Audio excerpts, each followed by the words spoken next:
What does the NYCI do? Well, we represent voluntary youth organisations in Ireland. We do a lot. For instance, we build solidarity in the youth work sector.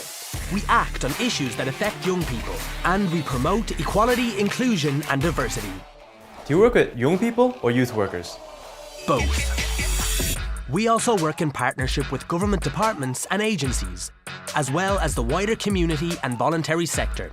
We advocate for young people and lobby on national and international youth policy. And we empower young people to engage and take action on the issues that matter to them. Wow, cool. Yes, it is. There are over 1,400 people working in the sector, and youth work wouldn't happen without the contributions of more than 40,000 volunteers. All our members are important to us. Do you provide any training?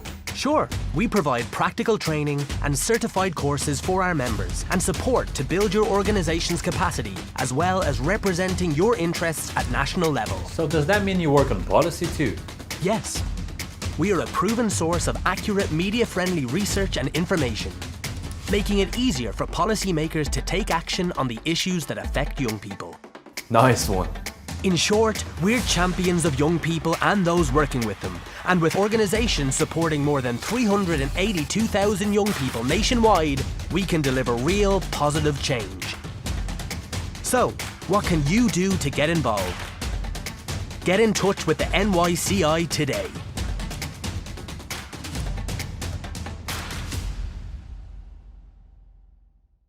Thank you very much for taking the time to be here. We really appreciate that.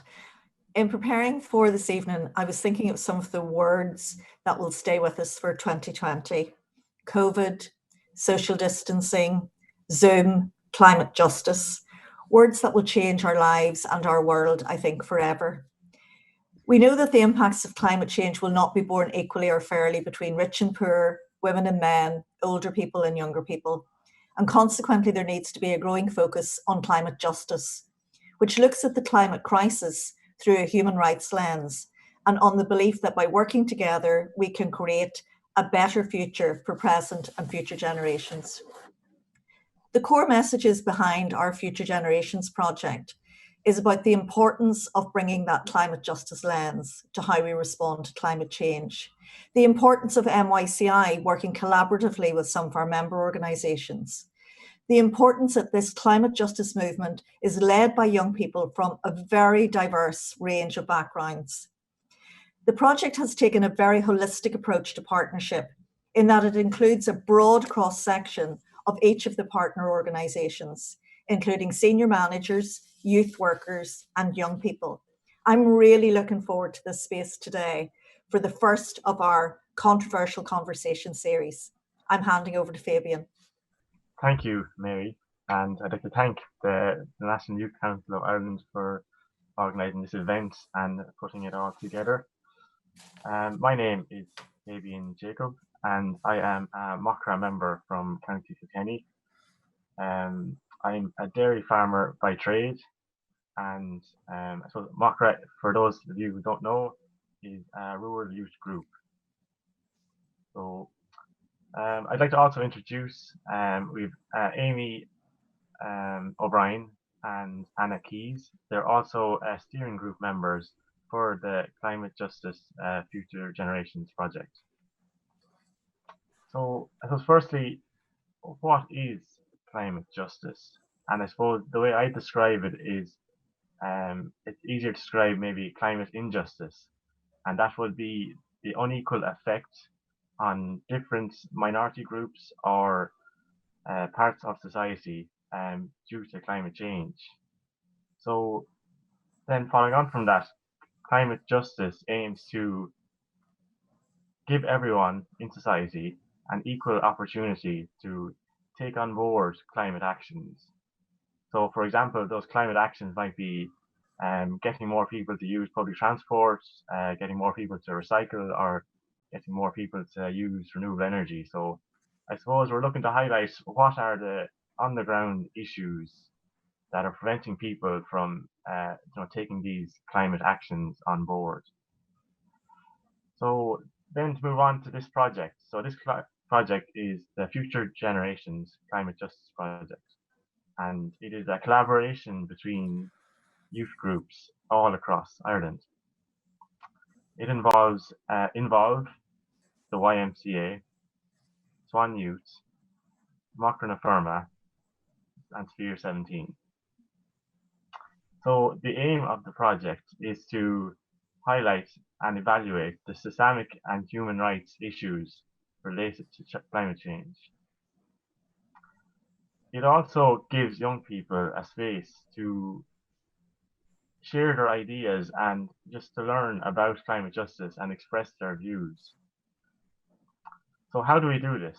So each of the youth groups involved has a little action project that they do, and then all the different groups meet regularly.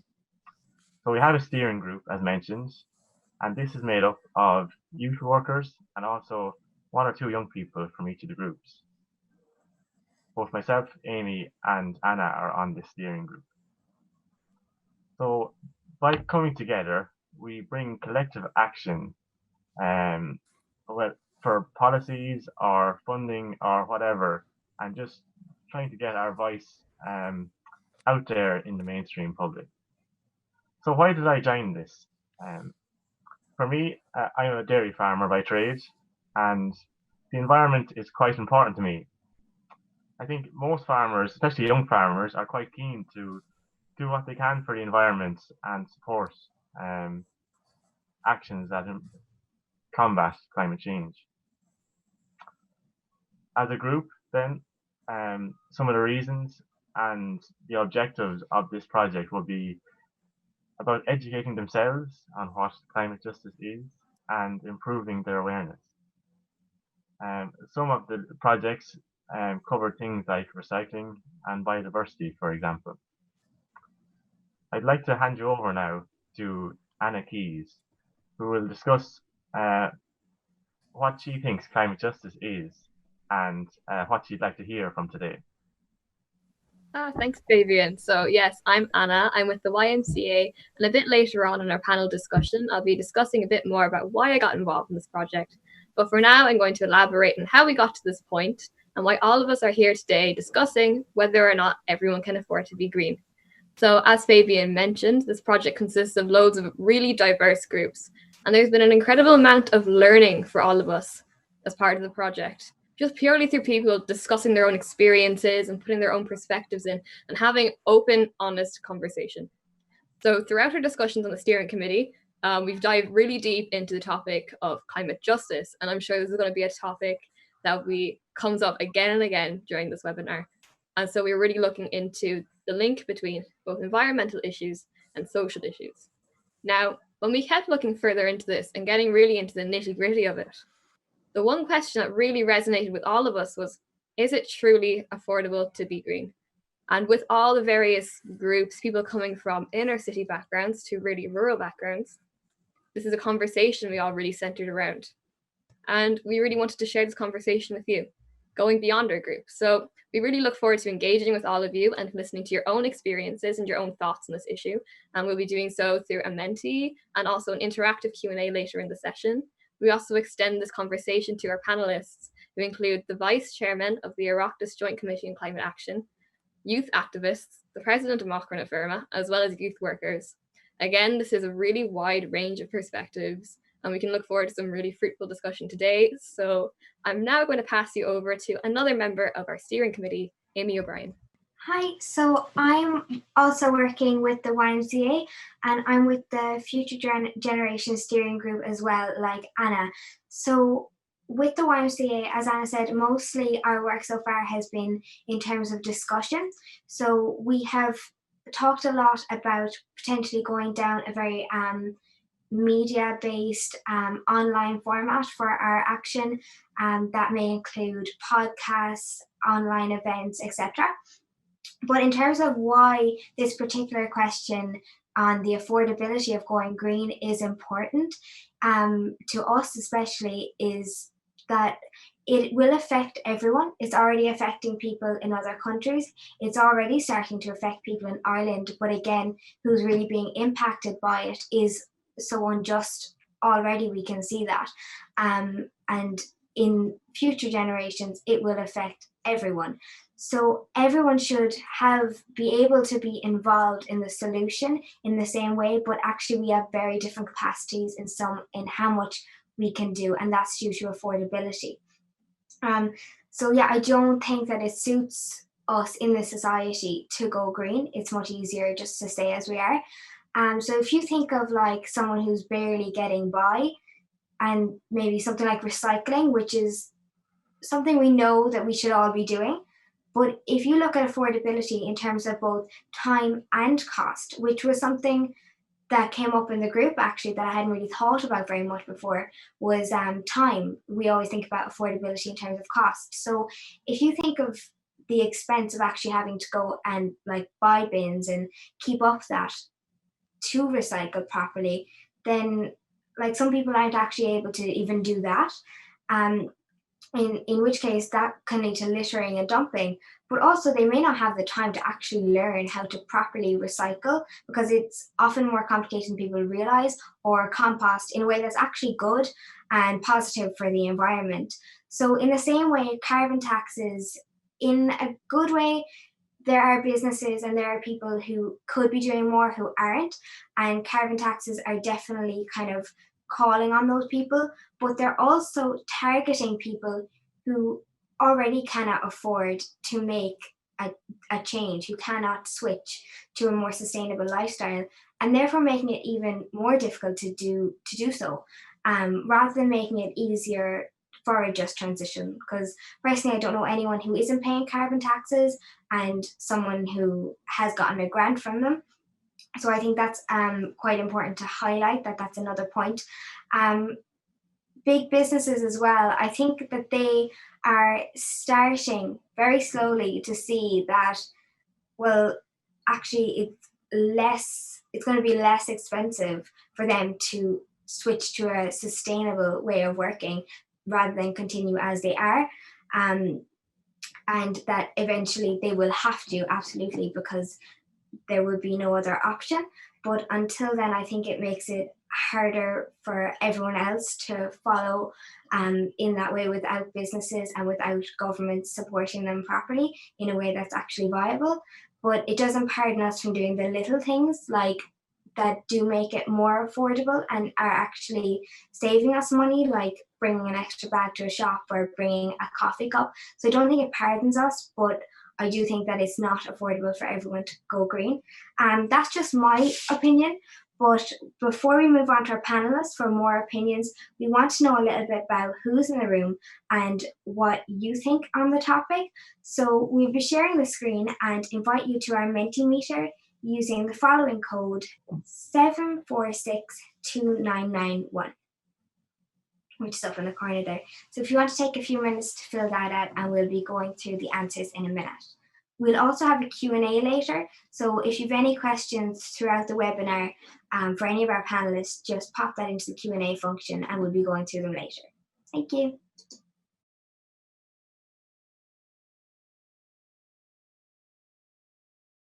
Okay, there's loads of answers flying in there. So it seems to be a good mix of young people and youth workers on the call there this evening.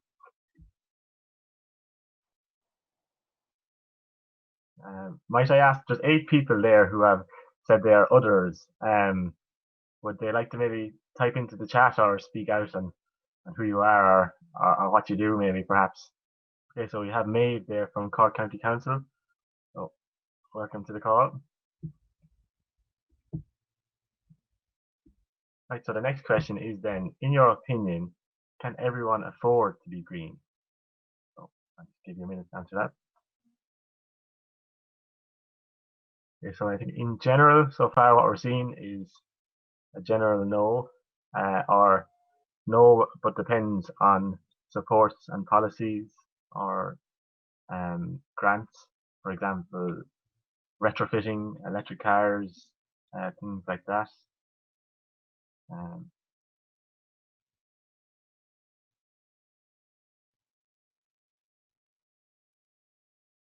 Another comment there interesting is the high levels of dumping show they cannot. maybe people just don't have the interest, and greater awareness is needed. Another interesting comment there is no, but can we afford not to be either? So I know many of you might have seen the latest David Attenborough series on Netflix, and he gave his life's mission statement or life statement, and he's urgently asking us all to act now. So I think that ties into that well.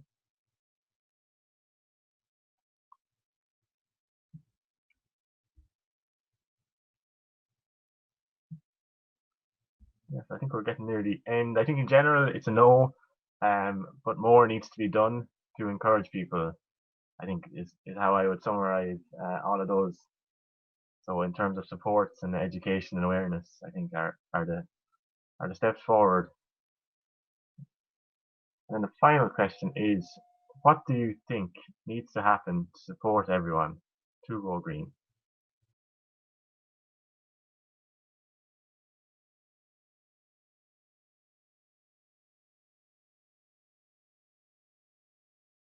There's lots of answers flying in there. Great to see. So I think education is the big standout one in the middle, as well as tackling the roots. So that means the root causes and why people are not educated, or just increasing general awareness.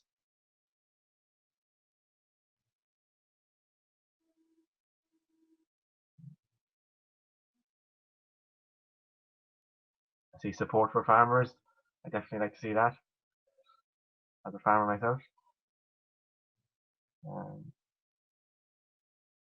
Grants is a big one, and tax incentives.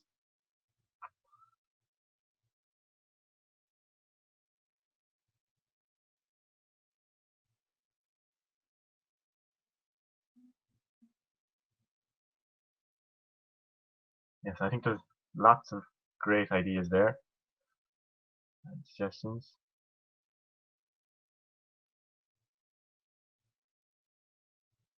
Another interesting comment there coming up frequently is small steps. So I suppose getting people to take on small changes at a time to make it more favorable, and I suppose to make it stick as well, which is important.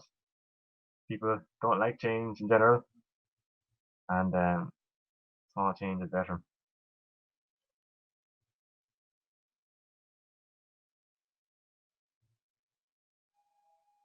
So thank you for all your answers, and I would now like to hand you over to Amy O'Brien, and she will be chairing the panel discussion now, which is upcoming. Hi everyone, so yeah, we're going to have our panel discussion now. So I'm going to introduce all the panelists one by one. So the first person we have here tonight is Thomas Duffy, and he is president of Macra and Feirme.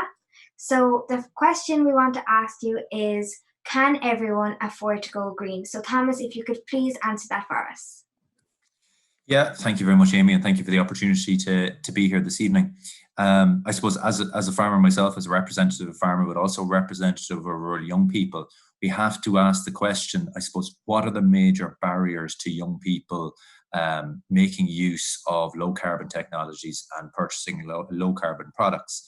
And unfortunately, from what I've seen, certainly there is a disproportionate focus very often on urban dwellers, and the aim is really around how to reduce carbon costs to urban dwellers when there isn't enough focus at a rural youth and on rural young people. And I say that in the broadest of contexts. We were at COP in Madrid, and the focus was all about cities, and it seemed to exclude that a huge amount of the population live in rural areas, not only in Ireland, not only in Europe, not only in America, but across the entire global south particularly.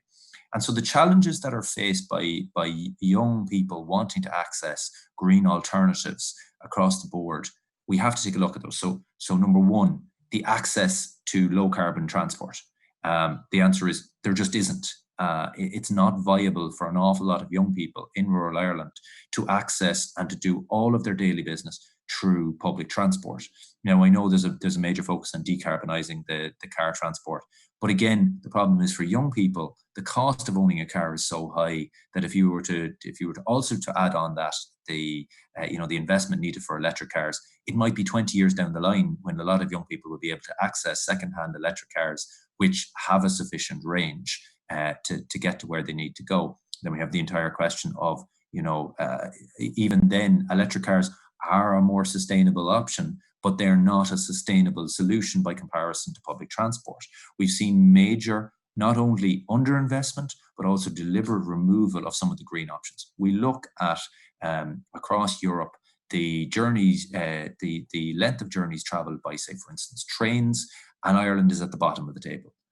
Travel by buses, Ireland is at the bottom of the table. We continue to invest in roads in particular for private car use instead of reinvesting properly in public transport and developing that hub. And there's huge benefits to this as well, Amy, I would say, in terms of rural towns and villages, because what we need people in rural towns and villages buying in those areas, not buying in large outlet models that really suit private car use. Really what we need to do is we need to get people back and buying in local. And then in terms of food, and because unfortunately food poverty is a real issue throughout Ireland. It is mostly concentrated in urban areas, but it does exist in rural areas. A lot of people struggle, and particularly a lot of people who might be going to college with the cost of rent. It's very difficult, and I know this myself from my time in college, to eat both green and healthy. And that's the really big challenge. How do we do that?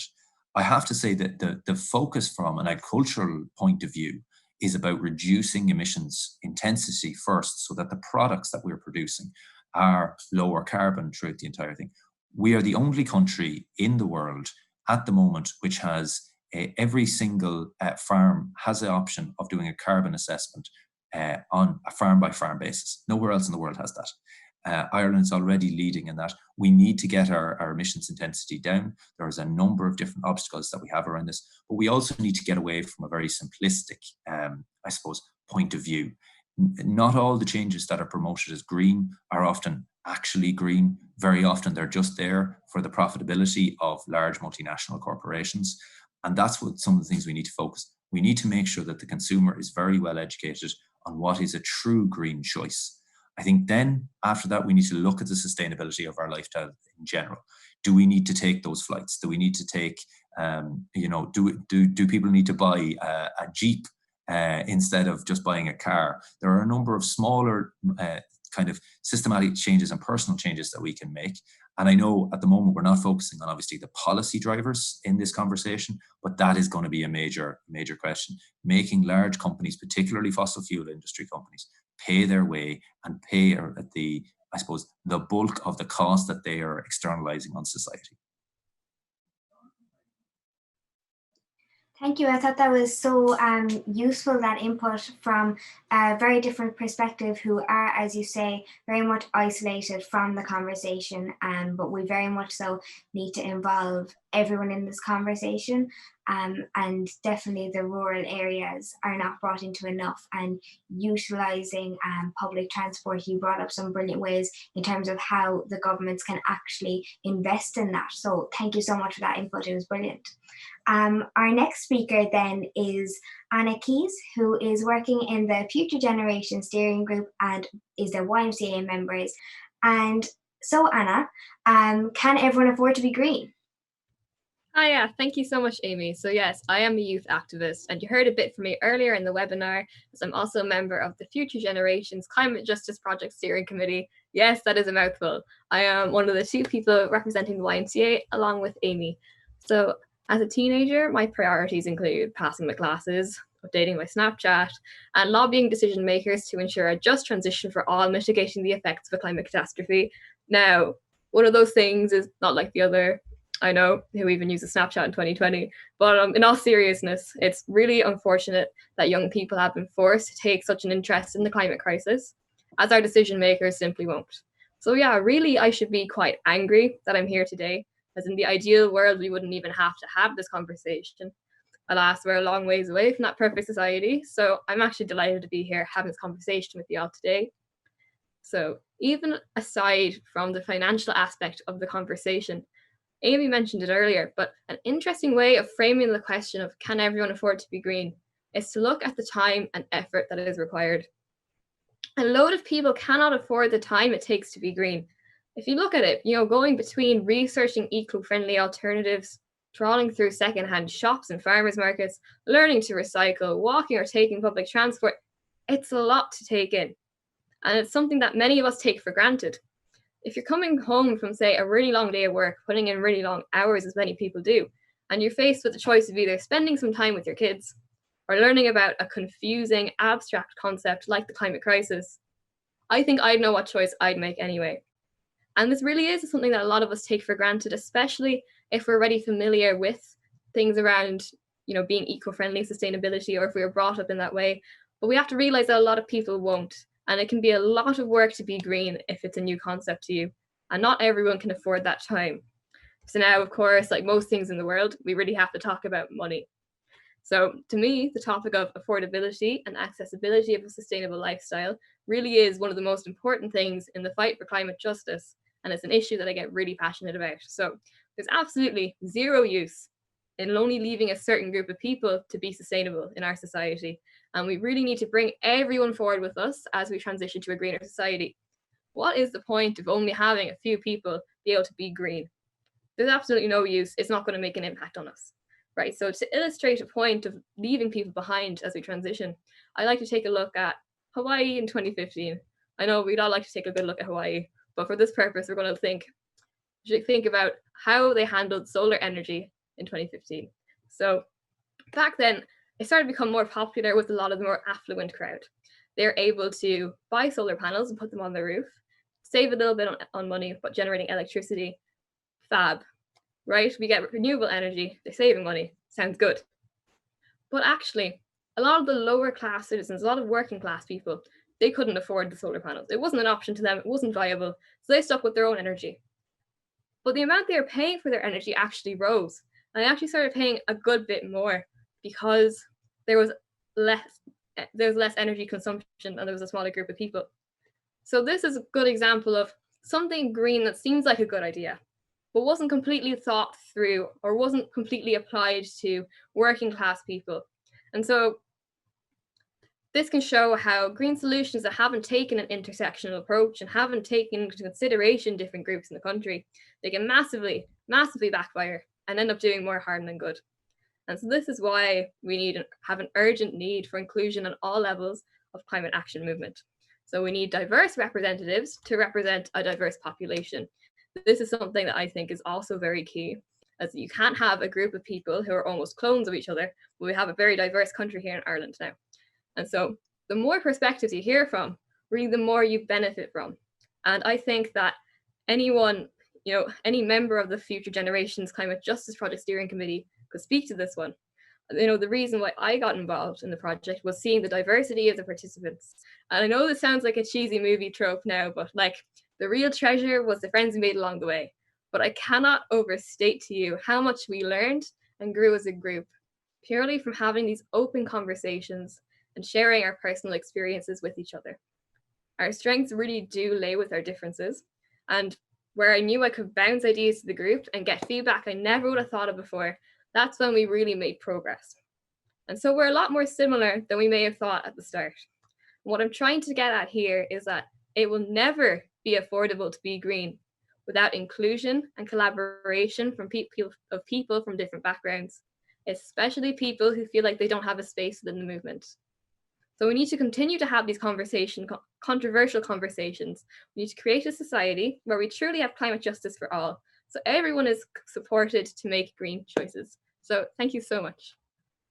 Thank you so much, Anna. I think that was a really passionate input you brought in. And I think what was particularly stand out for me was that affordability, it is affordable for some people, but in our title we have for everyone. So we had Thomas there bringing in about the rural areas, and you very much so brought in about the working class, which is really, really important. That's another group of people that to involve, because we need to diversify the conversation and the ability to actually go green, because as you said, we all need to go green. So we should be able to do that since it's all of our planet. Okay, so next we're going to have Christopher O'Sullivan, who is a Cork South-West TD and Vice Chairman of the Oireachtas Joint Committee on Climate Action. So can you tell us, do you think everyone can go green? Okay, so hi everybody. Really apologies for being slightly late. I just got my times mixed up, but I just got the end of the contribution there, and I'll try touching it. So I think I've got maybe 5 minutes just to start off. Is that okay? Okay, I haven't timed this yet, so just give me a nod if I'm going over time. Okay, but maybe you give me a minute of grace. Look, as you said there, I'm Vice Chair of the Climate Action Committee, and what we're doing on the Climate Action Committee at the moment is we're going through a pre-legislative process to introduce this Climate Action Bill 2020, and that's about becoming carbon neutral by 2050 and actually enshrining it in law. Now, I'm very much, the topic today is obviously about just transition and climate justice, and can everyone afford to go green? My initial I suppose, inspiration and motivation for getting involved in the Climate Action Committee, first and foremost, would be very much from a biodiversity and nature-based solutions point of view. I'm very much into whale watching. I'm a whale watching guide in Cork McSherry, but also bird watching or twitching. I'm not sure if you're familiar with that, but that's this mad craze where we go around looking for rare birds along the coast. So it's very much seeing how climate change has impacted so negatively on species, a million species threatened with extinction, and I'm seeing it happen right in front of my eyes with a lot of the beautiful native species that we have here in Ireland. Breeding species like curlew, yellowhammer are absolutely disappearing. So that's my motivation for getting involved, because the two are absolutely intrinsically linked. Climate change, temperatures rising is leading to the decimation of many of our species, but also in terms of the solution and trying to tackle climate change, nature-based solutions and biodiversity and keeping habitat in place and increasing habitat will all form part of the solution. So that's really important, and that's kind of where I was coming at it from. But what I'm learning in this pre-legislative process is amazing. It's my first ever, I suppose, pre-legislative process where we're going through scrutinizing elements of a bill and trying to improve it and make it better, make it all-encompassing. So as I said, the bill is about becoming carbon neutral by 2050, enshrining that in law, and it'll be done through a series of carbon budgets where each department will have a limit on the amount of carbon emissions that they're allowed, and that'll be on a 5-year basis. There'll be 3 successive carbon budgets, 1, 2, and 3, and it's done in 5 years. So obviously they'll set the amount of emissions that are allowable, and there'll be sanctions obviously if you go over those amount of emissions. So it'll also be based on what's called the Advisory Council, and this is where you have a whole series of different expertise, be it biodiversity, be it health, be it in the whole area of just transition, who will come up with the best ways to achieve these carbon budgets and what they think is possible. But as I said, the legislation is not perfect with this new bit of legislation that's coming through. The language in many instances isn't strong enough, and it's very kind of weak and not, the commitments aren't strong enough in it, and it would actually open us up to litigation on the line.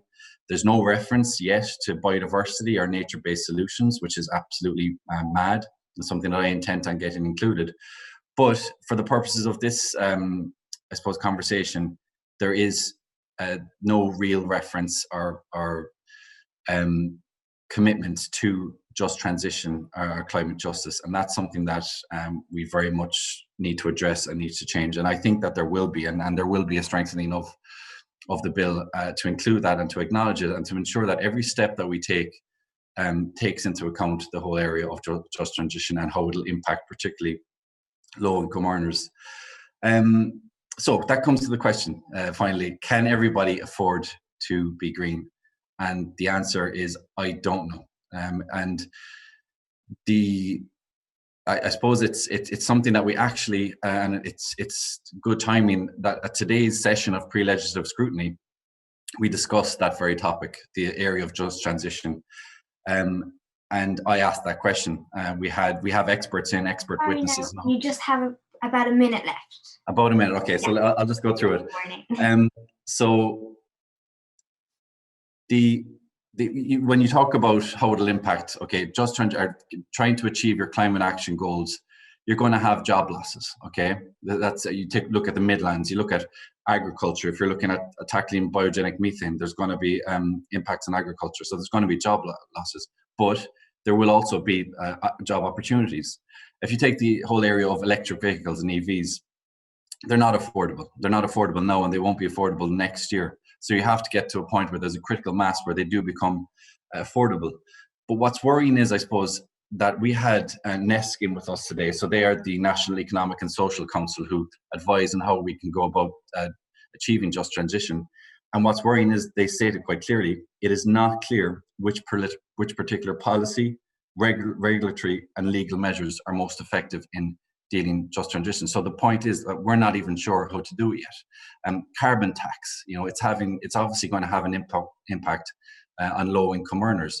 But the idea is that carbon tax is hypothesized, and it goes back into stuff like retrofitting. So older people maybe who live in older houses, that the houses can be retrofitted, therefore they're spending less money on fuel and energy. And the most, I suppose, the key element is that it would be put back into social welfare measures, so that the less well-off and the lowest income earners are supplemented by social welfare. So that happened, for example, in this. How long do I have left, Amy? Sorry, I can't hear you. Yeah. So look, I'll just finish on this, okay? At the very end of the last contribution there, I heard the whole area of consultation and dialogue. And that is absolutely vital. It's one of the main processes when you're going through climate mitigation measures is dialogue. Dialogue with the groups who will be most impacted, particularly youth groups like yourself. So that consultation and that dialogue is key. And the other key is social welfare measures and obviously job creation. But the question I would have, and I'll finish on this, Amy, if you don't mind, okay? Ireland is one of the biggest sinners and contributors to emissions per capita. There was a staggering result, or staggering quote that was given to us today at our meeting, and that is that using a consumption-based inventory, the emissions of a typical Irish citizens were in 2018 over 50% higher than those in our Chinese counterparts, almost twice the global mean average, and over 8 times that of the average African. So we consider ourselves this green, sustainable nation. That is not the case. So we have to play our part. So can everybody afford to be green? I don't know. But can we afford not to be green? I think the answer to that is absolutely no. We need to act fast because otherwise it'll be too late. So sorry for running over time, but thank you for letting me in. Cheers. No problem. I think there were some very stark statistics there at the end, and I think we all found it very useful to hear what's really going on in terms of climate action up at a higher level, because I think we all felt that there wasn't enough being done, and there still isn't. And we very much have brought up that we need to look at things in terms of how they will actually be carried out and the actual impact of how that has will be put in. But the fact that we have people who are really there for us and trying to do their best on climate action and trying to spread that urgency in terms of legislation is really reassuring to us all. So thank you very much. Thanks, Amy. Our next speaker is Beth Doherty, who is a young activist, and we would love to hear your perspective on can everyone afford to go green? Thanks, Amy. So yeah, I suppose the short answer to that question about can everyone afford to be green is no, in my opinion. So I've been involved in the climate movement since I was in TY, which was in 2018. So that's about 2 years now, working with Fridays for Future and various different groups organising nationally and internationally, working on policy. And I think from that, I've seen a very heavy reliance on individual accountability, which is this whole idea that like individuals are to blame for the climate crisis. And I think the long answer to that question is it's something really heavily dependent on social class, on the country you live in, where you work, where you live. Because right now, living sustainably, as we heard people talk about, is expensive. You know, electric cars, which are already not a perfect solution, they're not sustainable in the long run with the technology we have right now, are expensive. Being vegan is expensive and not accessible if you have certain health difficulties, or maybe you can't access those grocery stores in your area.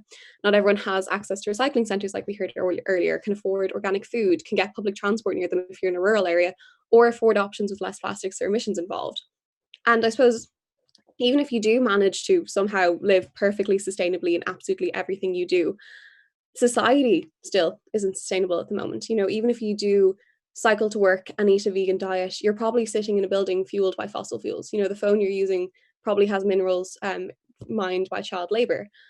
And that's not to say that there's no point in trying to live green, and we do need individuals to do what they can. But on the flip side of that, we can't blame individuals for not living perfectly sustainably, because there is no such thing as a perfectly sustainable life in the current society that we live in.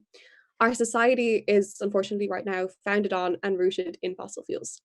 There's a lack of incentive within governments and within industry to make greener options more affordable, and that means that people from lower socioeconomic backgrounds can't meet the higher upfront costs of those kind of green choices.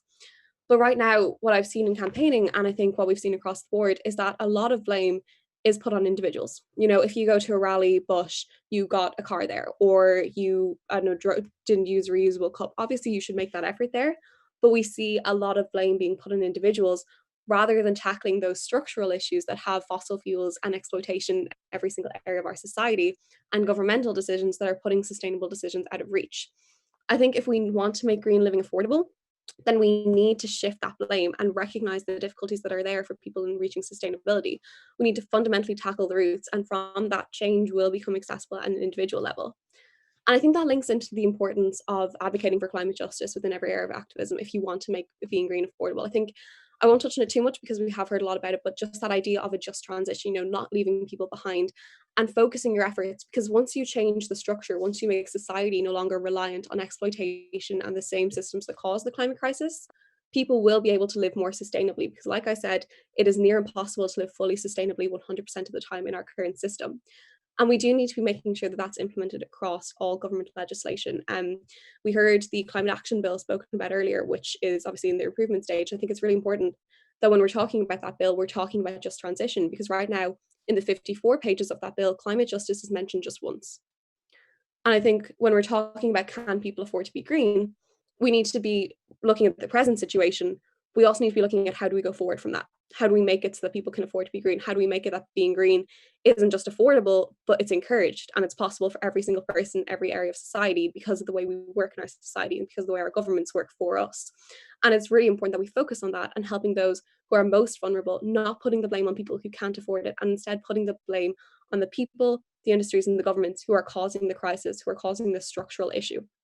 And again, that's why we need to examine the importance of focusing structurally with a broad focus on all elements of the climate crisis, whether that's biodiversity, whether that's industry, whether that's agriculture, and working sustainably to bring those sectors together to improve the livelihoods of farmers, to improve the livelihoods of people from lower socioeconomic backgrounds, and to say that we don't tolerate the exploitation that's happening at the moment. We don't tolerate the behavior of fossil fuel companies, and we will move forward and help those who need it most in our society.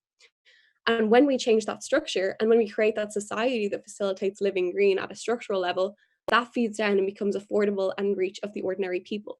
Because with a structural issue, it cannot be solved by people on their own. There's a statistic that's thrown around a lot in the climate movement, and it is that 100 companies are causing 70% of global emissions. And I think that's really important to remember, because again, every single person, every single one of us walks every day, which might not be affordable. It's still not going to tackle the entire climate crisis. So the roots of the crisis are in exploitation. They're in industry, and they're large-scale issues with wider society that can't be tackled by individual action alone.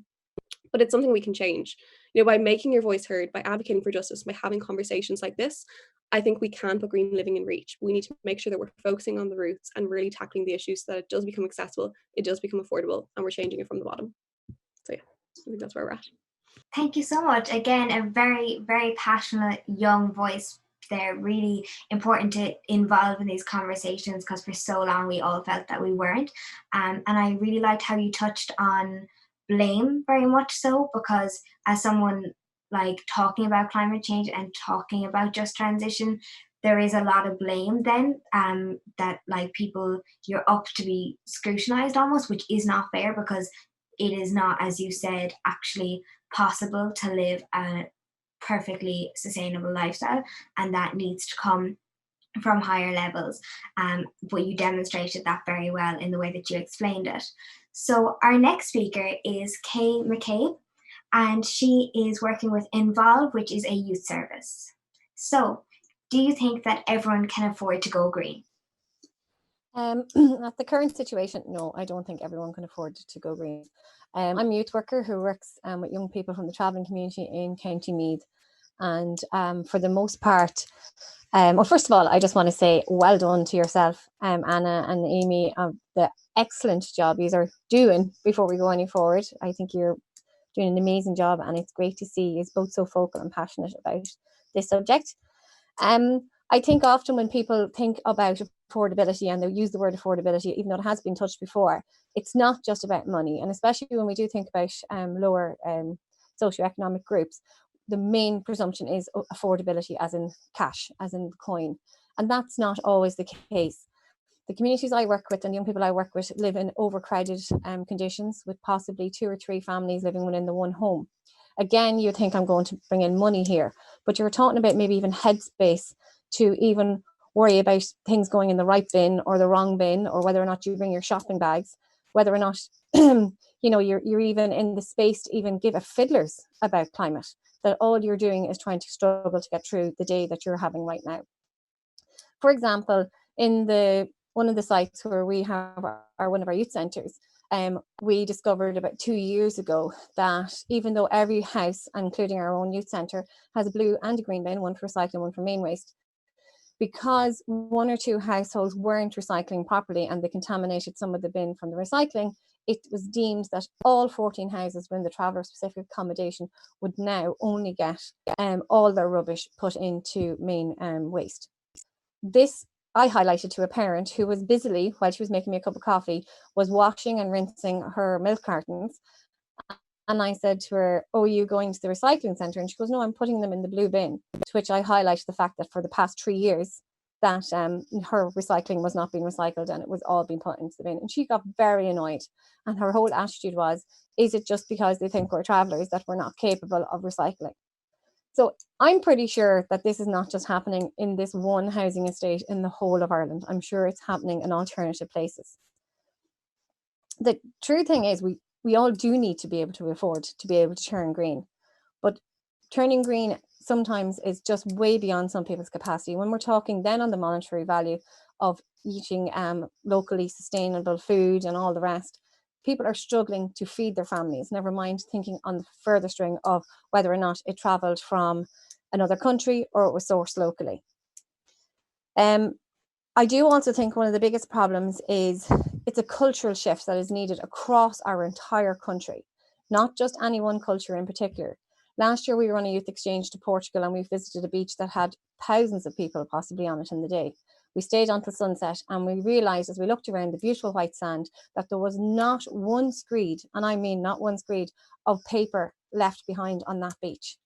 Not only that, as we walked up the boardwalk, we noticed that when the public bin was full and there was also a public recycling bin available, there was no bags dumped around it. So this is obviously a whole cultural shift that has happened within Portugal. Now, Portugal will be quite a similar country to ourselves in a lot of ways and means. So I do think while we say there cannot be individual responsibility completely, there is individual responsibility when it comes to us all looking after and helping each other. So I think the shift does have to happen with us all together, and no one can be left behind. Because if we make presumptions that one group of people are beyond the capacity of being able to recycle just because one household in 14 houses made a mistake or didn't care, that is really, really disparaging. We also heard remarks recently from a TD who said that we had to be careful on how we speak to farmers and the travelling community by using large words at times. This is very, very stereotyping and very, very insulting to people. While yes, at times words like climate justice, climate action, climate response, and the conversation of it can be quite daunting and at times beyond some people's understanding at this moment in time, we cannot leave people behind from the conversation. We have to include people. This doesn't mean demoralizing people or talking condescendingly or even not using big words. Maybe just use your big words more wisely, put them in context that people will understand, and sit down and have a chat to people and make sure they understand what's happening and that you're not talking down to them. It was quite funny because we did have a bit of a laugh at work. We never thought we'd see the day where farmers and travellers were put in the same conversation. So ourselves and our friends in Macra and Feirme have something very much in common with each other of being left out of the conversation, and people presuming that for one reason or another that either the travelling community or farmers are not capable of being included in the conversation about climate. I feel it is something that I need to create a passion about in our young people. I will be very honest, when we started this project, and even now, the passion isn't there because they're just not used to being involved in this conversation. They feel like it doesn't apply to them. Sure, it doesn't make any difference. What we do won't change. That is because for too long they have been left out of the conversation. So maybe if we start including people at a very early stage in the conversation, they will start to feel like it applies to them, and they will feel like they are part of the conversation. Thank you so much. That was such an important perspective to bring into this conversation, because appallingly, and I think it is absolutely horrific, but I actually haven't really heard like a travelling community voice in discussions about climate, which is absolutely not okay. Like that should not be allowed. It shouldn't have even got to today that this is really the first time properly. So thank you so much. And again, it's about including everyone, and of course that does include the travelling community, and properly including people as well, as you said, not talking down to people or telling people what they should be doing, but really including them. So next we're going to have a Q&A with all of the panelists. So make sure you all stay. So any of our participants here, if you could, any questions you've got for the panelists, any kind of things that really stood out to you that you'd like to know more about, if you just pop that into the question and answer function now, that would be brilliant. Yeah, so I'll just give you a second there. And in the meantime, some of the others that were that Fabian asked you to kind of clarify in the earlier Mentimeter have come back into the Q&A function. So we have Maeve with Cork County Council Energy and Climate Unit, Sally with NYCI, and Aaron is a global citizenship educator with Self-Help Africa. So I'm just going to ask if all the panelists could turn on your cameras just for the Q&A here. Just give you a second to do that.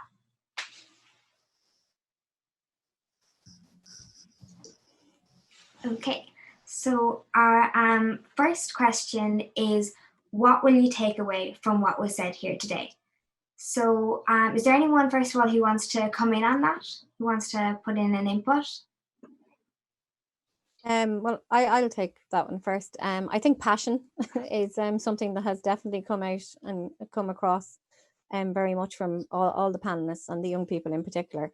The only thing I will say is we can talk the talk, and while we need to talk to the people in power and policymakers, and we need to see action happen, it's the action we need to push. Recently, part of our project, we were looking at young people's voice within climate projects or climate action or climate justice, and the only real headlines that came up were about young people leaving school or taking part in rallies. While that is fantastic and it's very important to get your voice out there, more needs to be done than just being vocal. And I think that's something that we need to take away today, that it is action we need. While advocacy and having your voice heard is very important, I think action is something we need to start. Brilliant, definitely. Definitely, like, these conversations are a platform and kind of a place for someone to realize that action is where we need to go, and these are the way to do that, but it needs to be very much so in tandem with action and pushing action. So does anyone else have any input there that they'd like to bring in before we move on? No, I suppose I'd very strongly agree with Kay and what she's said there. I mean, it does depend. There's often this dirty word people like to throw around of lobby. Being lobby is nasty. As the organisation that's the third highest on the lobby register, and you can take a look at what we lobby on. We lobby on mental health supports. We lobby on public transport. We lobby on environmental activism. I think it's important to not only be an activist, but also to be in talking to the politicians, reading as much as possible. That's a very big thing to put on the shoulders of young people. But ultimately, that is kind of where you need to be in order to make change, is to, making that. And I have to say, broadly speaking, when you talk to public representatives, they do want to have that conversation with you. They do want to hear your opinions as much as possible. And I think it is a very important area. You mightn't always get the changes that you want, unfortunately. Certainly we don't always get the changes that we want, but at least you're in there and you're in the room, as they say. Very good. Any final inputs on that question? Just leaving it open. Amy, I can't restart my video, so if you might. No problem. Work away. I can. Oh, there you are. Okay. So the next question, very interesting, very current. What do you propose we can do to put the accountability and focus on governments and corporations, especially right now when protesting is unsafe during the pandemic? So we do have a few young activists in the room, but who wants to come in on that question? I can. I suppose one of the biggest things is obviously COVID has kind of put a stop to the whole getting out into the streets in thousands of people thing. For obvious reasons, we have had to adopt kind of the activism approach to that. And I think the biggest thing in terms of keeping them accountable, continuing to keep the pressure there, is conversations. And I think Anna was talking about earlier, and something that really resonated with me was like how important conversations are and how important it is to discuss things. And then, as Thomas was saying there, like the importance of talking to decision makers, getting into the room. And I think through this period, trying to maintain that direct contact, trying to maintain the fact that we also need action on COVID, and that COVID is something that really highlights inequalities in our society in a similar way to the climate crisis. And I think keeping that focus there, keeping those conversations going with other young people and with decision makers, I think is really key through this period. Yeah, I would 100% agree with Beth and everything she said there. It's all about keeping the conversation going and keeping the momentum going. I think one big misconception a lot of people had is, oh, COVID's here, the climate crisis is gone. A new issue comes in and the media all focuses on that. So what's important is to keep these issues coming and keep people aware of these issues at the same time. I know a lot of groups have had to get really creative with the way they do their activism. And that's something I've actually found very interesting. A lot of people have used social media as a platform. A lot of webinars like this have actually been set up, even collaborating and talking with decision makers in that aspect. I think that's very interesting, and having that forum also can make people a lot more accessible, even being online in that space. You can have a lot more interaction with decision makers in this way, in ways that it couldn't even be possible before. So I think, yes, exactly, you got to keep the conversation going first of all, and you got to keep pressing on them in whatever ways you can. Get creative with it, have some fun with it, think of ideas that you might not have had, have been forced to think of before, but now in the situation you are. So yeah, keep going with it. That's all I'm going to say. Yeah, definitely no excuse to stop. But just before we move on from this question, just since we do have Christopher here, I'd like to ask him, because young people are very much so portrayed as being the ones who are doing the rallying and the activism. So I would like to ask you, in terms of what do you think we can do, certainly in your position, to put accountability and focus on governments and corporations? Yeah, so the whole idea of the Climate Action Bill is to introduce accountability. So essentially it enshrines in law that by 2050 we have to be carbon neutral. If we fail to meet that target, then we open ourselves up as a nation, as a country, to litigation.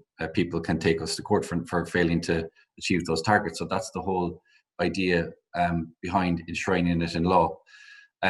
So as I said, we're going through the pre-legislative process, but what I would kind of encourage you guys to do is take a look at the makeup of the Climate Action Committee.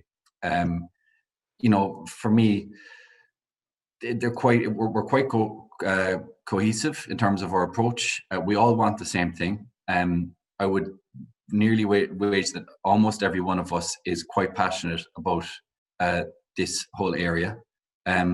And what will happen next in the legislative process is that after we've had all our witnesses in, we've had experts, and it's mainly around governance and how the legislation can be written in a better way to make sure that we achieve these targets. The next process, we finished our witnesses now today, and now a report will be written up on the pre-legislative scrutiny. And at that point, there is another opportunity for consultation. And I've heard a lot of you guys talk about consultation and having an input.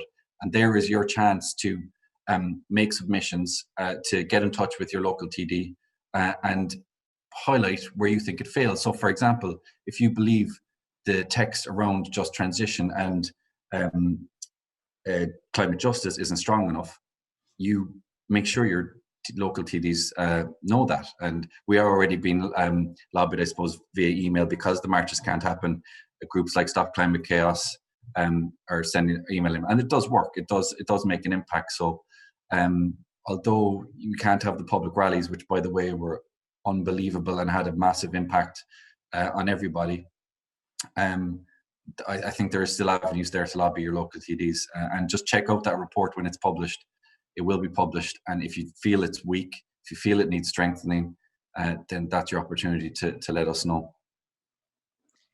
Thank you. Definitely, we needed to, when that question came up, I think we have to, having someone like you in the room, very much so in terms of still pushing policymakers, was where that kind of question was coming from, and in terms of the two youth voices that we heard in response to that. So the next question is, what do you think about the extent of dairy farming and the way some people have been downplaying methane emissions? So I think I'm going to have to direct that at Thomas, please. Yeah, happy to. I suppose first and foremost, as someone who was actually part of a panel where that exact accusation was levelled completely falsely at, because in that entire panel, which included the heads of research and agriculture, myself, various other researchers, it was very clear as we all agreed methane emissions have to be reduced. The question is how we go about reducing those methane emissions. If you want to ensure that farmers will fight against everything, it's to take a broad brush approach and to not listen to the farmers and what the farmers want to do. A bit like any fossil fuels, a bit like any emissions, what we have to look at the emissions from agriculture as is a loss. It's a waste product. And that really is the focus. Methane, for those who might have only come across it a few times, is essentially undigested food being turned into a greenhouse gas. I could talk about it a bit, but I'm not going to talk about it any further than that. And that's really all that actually matters to farmers in the real world. But I think what is very important, and this comes back to the whole question about the obligation on the companies who are producing and the obligations on the primary producer, because the farmer is the primary producer of milk and beef and every product that you've ever eaten, there's a farmer behind it. One of the things that we need to look at is the origin of products and the actual mechanisms by which farmers can be helped to reduce their emissions. At the moment, as a farmer in Ireland, there is absolutely no market signal for me to reduce my emissions. I am doing it myself because I know the reality of climate emissions and I know the targets. I do have the tools available to me, but there's no advantage in it for me. And one of the simplest places that we can look, and I'm just going to give a really simple example about origins, because there tends to be a focus on buying local food, and then we get into food mileage and food mileage versus efficiencies. And in some places, it may not be efficient. If I was living in Iceland, it wouldn't be efficient for me to grow my own bananas in a fossil fuel powered greenhouse, for instance. But if you take, for instance, beef, even if you ate the same kilo of beef, if you ate it from an Irish farm versus imported from Brazil, the emissions intensity of that beef is 3 times higher. You would have to eat 3 kilos of Irish beef to have the same emissions as a single kilo. So 3 burgers for every 1 burger, just because the origin of that beef is coming from deforestation beef. Now, I'm not saying that by any manner or means that there are not improvements that all farmers, including Ireland, have to make. And that is why we have those carbon assessments by farm. I know what the carbon emissions is of every kilo of milk I'm producing here. I am trying to reduce it, and I am succeeding every single year in doing that. But in real terms, there is no market payback for me at the moment. So if we want to talk about that, we need to have the consumer demanding that from the farmers, but more importantly, paying for it from the farmers. Thank you. Very, very important to bring up kind of how really we need to listen to farmers, but also that like legislation needs to reward farmers trying to do the right thing, because that's constantly going to be like, not everyone is going to take it upon themselves, as we know. I thought that was interesting in terms of obviously carbon emissions seem to be further away, but I think also like people are becoming more educated in terms of like the amount of like land use, water use, carbon emissions, as well as like pollution. Like there's a lot in terms of agriculture rather than just carbon emissions. But that is obviously a very important thing to highlight in terms of people who are trying to make a smaller, more effective decision in supermarkets. Is there anyone else who wanted to come in on that question? Yeah, Christopher. Yeah, just and I'm not sure if Thomas would agree with me on this, but I think it has been a policy failure by previous governments that, and it's something that we repeat time and time again.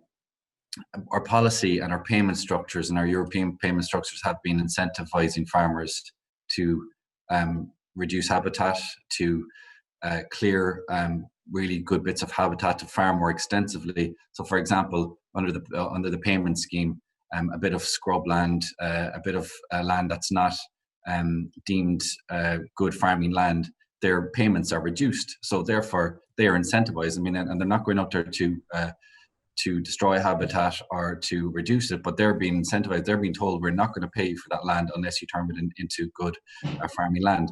So what we need to do is completely reverse that policy. And that's the idea of this REPS2 scheme, a really good results-based agri-environment scheme so that instead of paying the farmer to reduce, to clear that scrub or that habitat where, for example, birds might be breeding, we're paying them to keep it, and not just to keep it, but maybe to create little bits of wetland where other different species can breed, or to plant deciduous and native woodland. So that whole policy area needs to be flipped on its head, so that instead of incentivizing more extensive farming, we're actually incentivizing them to protect habitat.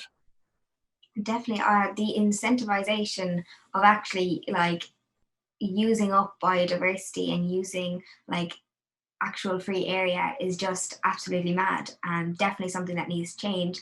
The next question I'm going to direct at Mary, just as our last one. What are the kinds of things youth work organisations can do apart from educating young people on climate justice? That's an excellent question. I think youth organisations have a really important role in terms of facilitating the conversations. And, listening to Kay, where, she was saying very clearly that the young people that she works with didn't see that climate justice impacted on them, or that they had any influence in relation to that. But the organisation decided to become involved in NYCI's Climate Justice Project, Future Generations.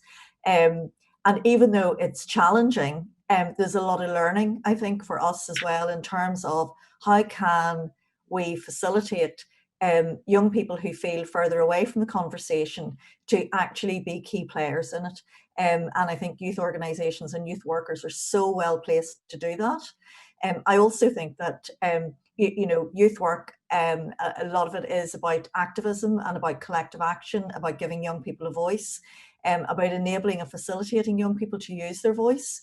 And that's why I was very struck by what Christopher said in terms of the opportunities for young people. And I suppose one of the things I would like him to think about is, his offer to you was, we'll make a submission.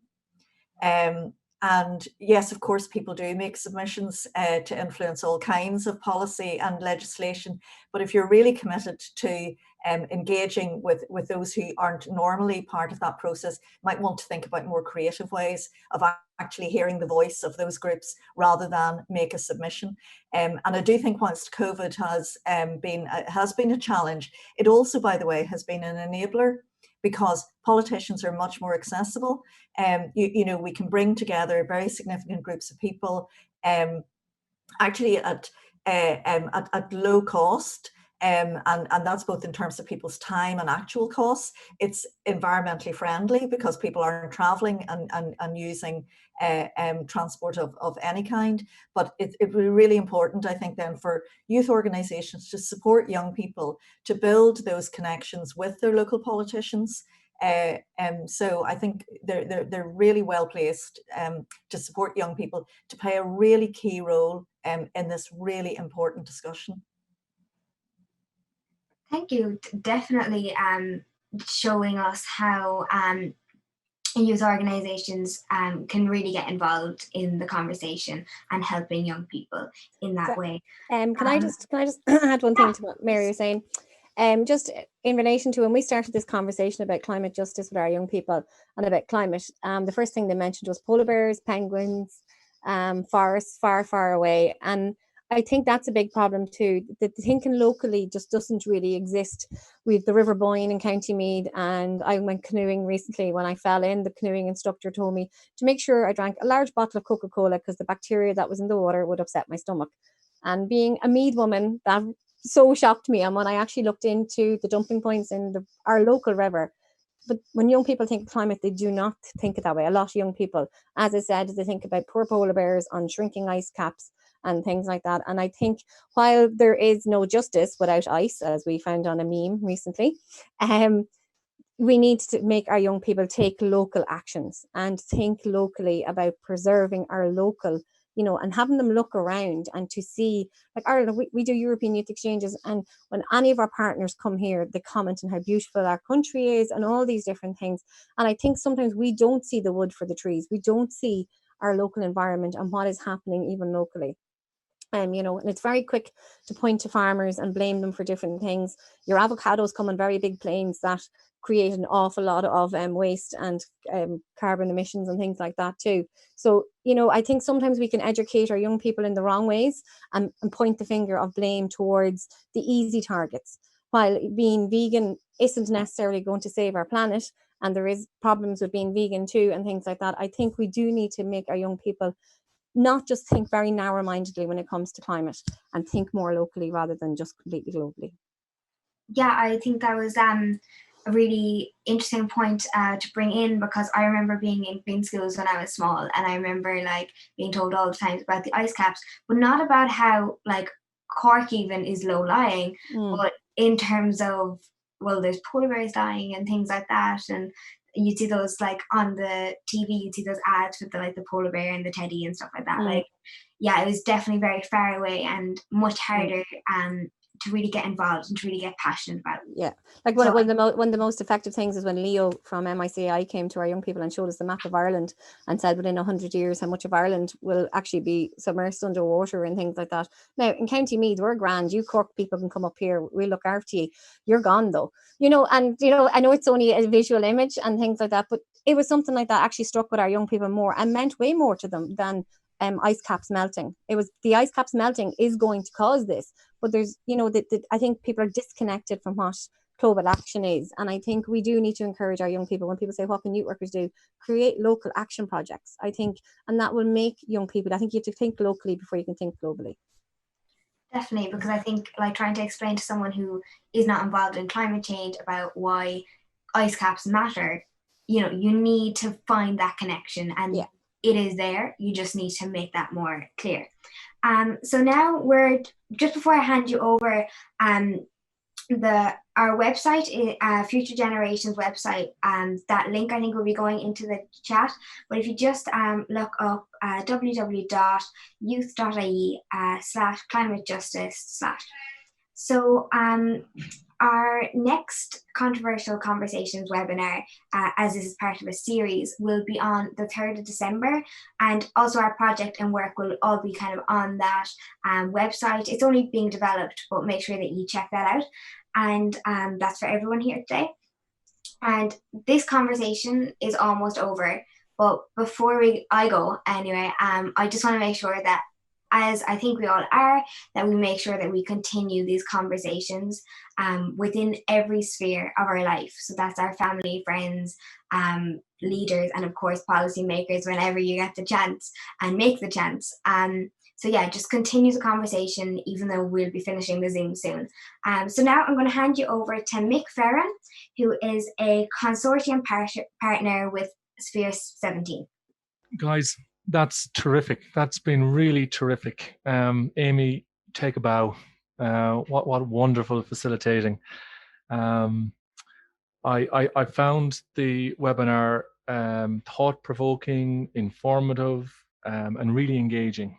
So closing up and maybe trying to capture some of that is not necessarily going to be all that straightforward, but I'll just try and share some thoughts with you, I suppose. And maybe just prior to doing that, just a couple of little kind of housekeeping things. We will have a little poll toward the end, just to get a sense from participants and attendees alike, just how they found this, and also just invite people as well through the Q&A to throw up some suggestions, as Amy was referring to the next event, any thoughts people might like. But yeah, look, the panel were tremendous. I just loved the diversity of it. People refer to the passion of it. I was interested to hear from Thomas, I suppose, from a kind of a rural perspective, just some of those barriers, and maybe just really articulating very well that things are, the issues are a little bit more nuanced and complex than sometimes they get credit for. Anna, I just kind of loved your approach and your style to this. I just found it really engaging. I particularly liked the example you gave in relation to why, that idea that, the road to hell is paved with great intentions. People have these great ideas about, doing the right thing, but there can often be unintended consequences, and it's really important to think those through. Christopher O'Sullivan TD, again, really interesting to see the process of putting together the kind of law that goes behind this type of stuff, particularly as it relates to becoming carbon neutral. And it was interesting to hear the connection between your own personal motivation and public service. I was struck by the fact that just transition and climate justice isn't yet, and I hope it'll be yet, a feature of the bill in a way that it needs to be. But I like the fact that the kind of acknowledgement of dialogue being key, as we've agreed. Beth, absolutely tremendous. What a future you've got ahead of you. I think your understanding of the issues and the way you delivered that understanding was so impressive. I think that idea of blaming individuals and people perhaps turning on themselves a little bit sometimes, as opposed to recognizing the systematic structural systems and inequalities, is really important, for us to kind of keep front and center when we're talking about climate justice issues. Kay, in the way that only Kay can, kind of brought it back to a local level and made it really, I suppose, tangible for me, just talking about the frustrations and challenges locally, and maybe looking at the cultural context, in terms of other countries, and really the importance of not leaving people behind in these discussions. So I thought that was really good. So look, I think when I reflect on it, this project and today in particular is just yet another reminder of the value and importance of youth voices. But there's power there too in those voices, and that power comes from recognizing that you've both the right and the responsibility to be part of the conversations, controversial or otherwise, and be part of solutions to climate justice issues. And that power, also comes from as was very clear today, your insights and your experience, your willingness to do something, your authenticity, as is coming across, your social justice values and your consideration for others. I suppose coming from a youth work background, that kind of stuff I find really heartening, coming from young people. NYCI are particularly good at this. This is their core business, at giving a voice to young people. And again, in this project, young people are being asked, or being reminded, I suppose, in the first instance, that their voice counts. And then they're being asked to think about, well, what do I think, and why do I think it, and what is it that I want to say and or do in terms of the actions, as Kay referred to, and how best can I say it or do it. And that's really the essence of the project and the value of it for me. I think there was something there, when I think of climate justice, I think a little bit of the coming together or the connect between social and environmental issues. And it's recognizing that interconnectedness and the people's interdependence on each other across the globe is what's really key to better ensuring our understandings of the problem, and really that we have an openness to finding more useful responses. And those responses may be local or regional or national or indeed even global. But I guess when I was kind of thinking a little bit when we're doing the Mentimeter about can we afford to be green? I wondered if we thought of it in terms of green as in naive, as opposed to green as in environmentally friendly. And I think we cannot afford to be naive in relation to climate justice issues. So it just remains for me to thank the panel again, and in particular, thank the young people on the steering group who've kind of made this happen and brought it together so well. I think you're a remarkable credit to yourselves and to the project. I just invite people at this point to maybe give a measure of how they found today in terms of the poll. I think it should have popped up there for you. Thank you, Leo, as well. And also, as said at the outset, if there are any other ideas people have for the next event, please do let us know through the Q&A, or indeed at a later stage with Saoirse or the rest of the gang. So thank you very much. A just transition. She seems unsure about her mission, as if whatever is ahead of her seems like such a confliction. Still wandering, yet knowing where she needs to go. You can almost see the thoughts in her blue eyes simply just at a flow. She feels guilty all of a sudden, as if she didn't want to leave anyone behind. Turns around to everyone and asks, why do you all seem so blind? Confused, she looks at all of the tampered communities. 'Twas as if they couldn't see just the plethora of open opportunities. As the bright green grass bristles against her toes, yet the hot air and smell of fuel infests at her nose. Sick she feels at where she is at, as if the world she sits in feels off, sick, or even just crap. Follow me, she yelps at an unbothered community, too busy with their lives as if they have this sense of immunity. It will be better, she states, even cleaner, she narrates, as if wherever she goes, a better future awaits. Division she notices, and how confused she seems at the minority communities facing adverse extremes. She talks about inclusive communities and fair societies. I promise, she said, as if that would quell our environmental anxieties. Sustainable fisheries and greener deliveries. She will be why we talk about such histories. Just transition is her name. Follow her now and leave no one to blame. Young people, old people, businesses and sectors. She talks to you to warn you before it festers.